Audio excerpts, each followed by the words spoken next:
এদের সকালের হিদমের নাস্তা সকাল তো বাচ্চা বুচ্চা দেখছিনি হেরদের না পাগলা মুরগি নিয়ে আসছে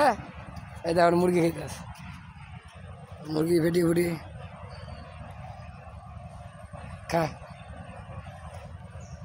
প্রতিদিন সকালের দুপুরের বিকালের খাওয়া আছে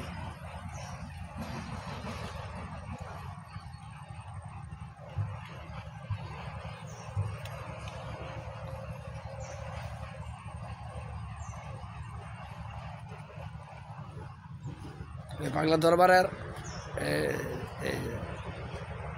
জিনিসটা দেন এই পর্যন্ত এই দরবারের এই যে ঘুমাইতেছে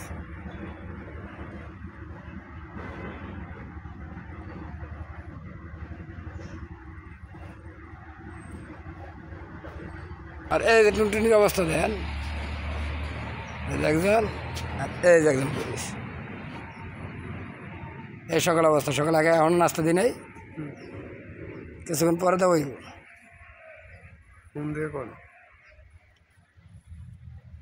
ইউটিউব নামে